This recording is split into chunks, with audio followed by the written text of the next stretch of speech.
বাংলাদেশের সাংস্কৃতিক অনুষ্ঠানে মুগ্ধ হলেন রাশিয়ার দর্শকরা। রোববার মস্কোর সাকুলনিকি পার্কে হয়ে গেল সফররত বাংলাদেশ সাংস্কৃতিক দলের উদ্বোধনী অনুষ্ঠানে বাংলাদেশের ইতিহাস, ঐতিহ্যের সাংস্কৃতিক উপস্থাপনায় মুগ্ধ হন দর্শকরা। সোমবার স্থানীয় সময় সন্ধ্যা 7টায় মস্কোর ঐতিহ্যবাহী মালি থিয়েটার হলে হবে বাংলাদেশ সাংস্কৃতিক দলের দ্বিতীয় পরিবেশনা। সাকুলনিকি পার্কে বাংলাদেশ সাংস্কৃতিক দলের প্রথম দিনের পরিবেশনার ব্যাপ্তি 1.5 ঘন্টা এবং সে 1.5 ঘন্টার পুরোটা সময় বাংলাদেশের লোকজ সংস্কৃতি, বাংলাদেশের নাচ, বাংলাদেশের গান আর বাংলার আবহমান বৈচিত্র্যে ভরপুর থাকবে এই সাকুলনিকি পার্কের সবুজ চত্বর।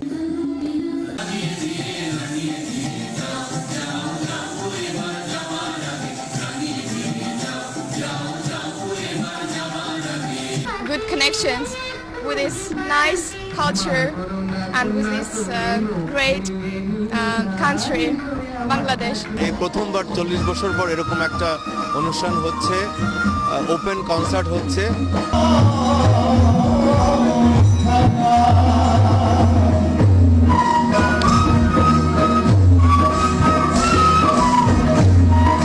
রাশিয়ার জনগণ যে বাংলাদেশের জনগণের কত পরম বন্ধু এবং সংস্কৃতির যে কত অসাধারণ মিল রয়েছে সেটি কিন্তু আজকে অনুষ্ঠানের ভেতর দিয়ে আমরা আরেকবার উপলব্ধি করলাম।